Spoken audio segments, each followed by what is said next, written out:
Hi, this is DEDMan. Welcome to another episode of Expectations of an Avid Gamer. I, as always, am your host, DEDMan, and it's been a while since I've made one of these. I actually realized way too late that I never made a Final Fantasy VII review. So, quick review in the Last of Us review. It was good. I thoroughly loved it, and I'm eagerly awaiting the sequel. But this isn't about Final Fantasy VII. This is about The Last of Us, so we're going to talk about that. Or rather specifically, The Last of Us 2. So I will say, directly off the bat, I have looked up some of the spoilers. Now, since it has come out with reviewers, a lot of them have said that some of those were incorrect. But I did kind of want to get ahead of some of the spoilers to see kind of mostly just see what everybody was freaking out about, and I personally didn't see anything wrong with those, but I am also a different kind of person who, because something doesn't go my way, I immediately go up in arms and just hate everything about it. So that's pretty much it for that. I also don't know the context behind these spoilers, if they're true or not. And mostly I'm just waiting to reserve my judgment for whenever I actually play. But I probably, as per usual, will not find it to be that egregious. So, getting off of the spoiler talk, just because it doesn't really add anything to the conversation because I've not played it. So, the only thing that I really expect out of The Last of Us 2, as with everything else, I just kind of expect it to be good. I'm kind of hoping that, from what I've seen, you're playing as Ellie this time. I'm kind of hoping that she is a little bit more agile than Joel. The combat system, the movement system, all that wasn't super clunky in The Last of Us 2, but this was a game that was made, I believe it was like 8 years ago, so, we can definitely make improvements from them. It's made on an entirely new system, so it should run, hopefully, a lot smoother, and hopefully you'll be able to do some more stuff. Now, I have heard people are talking about how it's kind of gory and over-the-top violence, which I kind of get that for a post-apocalypse kind of thing. So, that kind of stuff won't really bother me all that much. Hopefully it's not too over-the-top, because if it's not in a game like Dead Space or Resident Evil or Outlast or something, you're not necessarily... you're expecting some violence, obviously, but you're not really expecting gore all that much from something like this. So I'm not really sure what to expect as far as that goes. Pretty much that's it. The one thing I do hope is resolved story-wise would be Joel lying to Ellie at the very end of The Last of Us 2. Now, there is many arguments in favor of both sides of what Joel did. There's two sides, there's for and against of what he did. I'm kind of firmly in the middle, and I'll go more into that in my Everything Great About The Last of Us video. But I agree with what he did, and I don't agree with what he did at the same time. But I'm hoping that they will follow through on that, and, give our game some stakes. It's not really something that you want to see your quote-unquote hero do. You don't want to see him do something scummy and not get punished for it. So, going back to the spoilers, if what I read/saw is true, it's going to come back to bite Joel in the ass, and that actually kind of makes me happy in a way, because it does show that there's consequences and there's stakes for our heroes. The only last thing I would say isn't even really a pre-Last of Us 2 thing. It's just part of the controversy surrounding the leaks and everything else. I do just want to say one thing.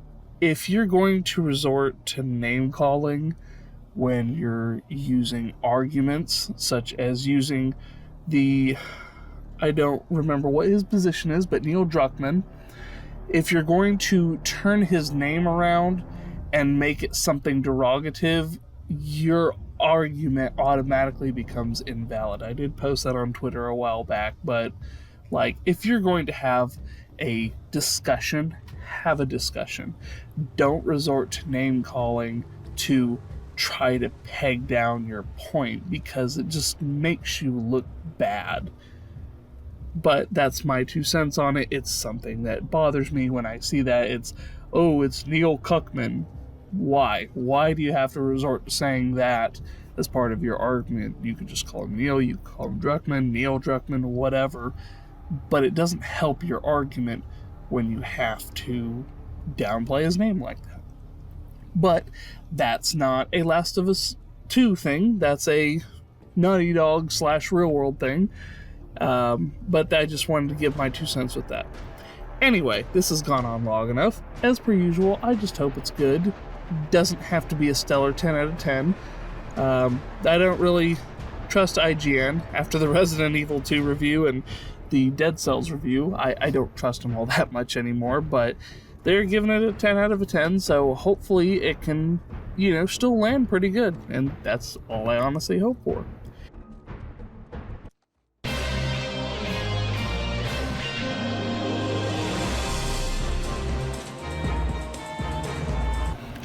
Okay, so The Last of Us Part 2. As I said before, I saw some of the spoilers. I saw some of the spoilers. I saw the spoilers before the game came out. I think from the little bit that I've played, I think that it kind of ruined a little bit of the mystery about who Abby was. I'm only about 6 hours in, 6.5 hours. Believe I'm on Seattle day 2 with Ellie. I haven't switched back to Abby yet. I know you're supposed to be able to do it, and I kind of briefly glanced at somebody else's playthrough and saw that, yeah, you do eventually take her back over. I haven't got to that point yet. I think that it's not as bad as people are making it out to be. I don't know for where I'm at, if it's a, 10 out of 10 best game of all time kind of contender, maybe not even game of the year. But so far, I still think the story is very well written. I think the spoilers that I have seen, they make sense with the context if what the spoilers are saying are true. I have to reserve my judgment on that until I actually get to the end of the game. But I'm really enjoying it so far. I'm liking how Ellie is interacting with everything else. It makes sense for her character, and I'll go a little bit more into it in the wins and the review at the end. But I still think they did the character justice. And honestly, I'm not the one that wrote the thing.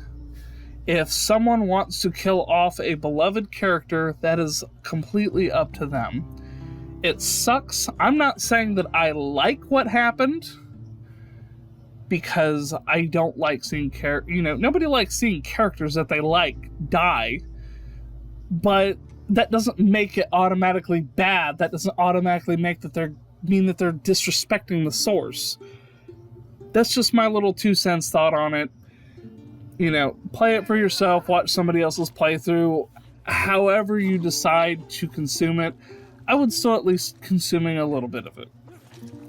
Again, I don't think they butchered anything, but that's my opinion. Part of my hook, my channel, is I have lots of positive things on gaming. Even if I don't agree with some of the choices that were made, or I don't like some of the things that happen, that doesn't typically ruin my enjoyment as a whole, and I do wish that more people could realize that. And especially with the spoilers are concerned, it's about the journey, not the destination. I understood that phrase before, but I'm truly understanding it while playing this game, because I know of a lot of major spoilers that happen, but I'm still enjoying the journey and getting that context behind all of these things that I know in advance. I really wish I could have played this blind, but to be perfectly honest, because I knew I was going to be covering this, and I knew I wasn't going to be able to stay off Twitter or Facebook or wherever, I decided to get out ahead of it and look at the spoilers, which is a good thing because I've had 3 different people try to spoil it for me, and this was my response to them. Joke's on you, tough guy. I can't read. That being said, don't spoil things for people. Now, if you're watching a gameplay of somebody, obviously it's going to be spoiled.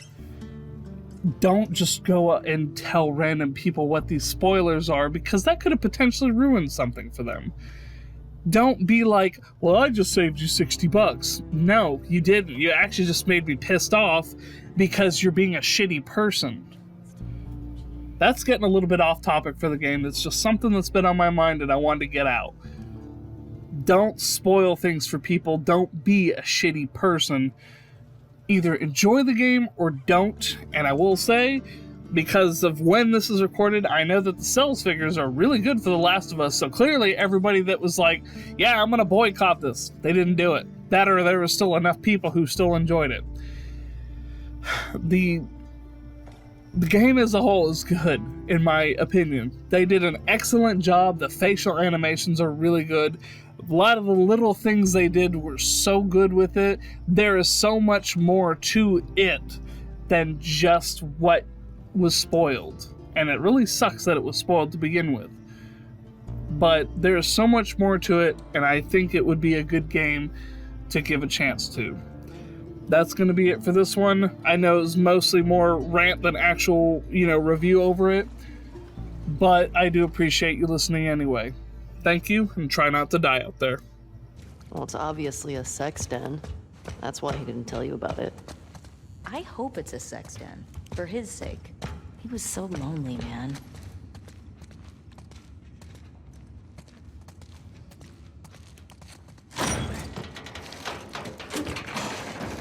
Oh my god.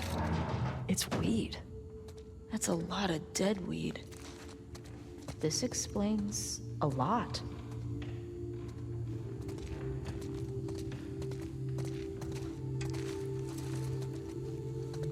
Hey, he's got that videotape thing.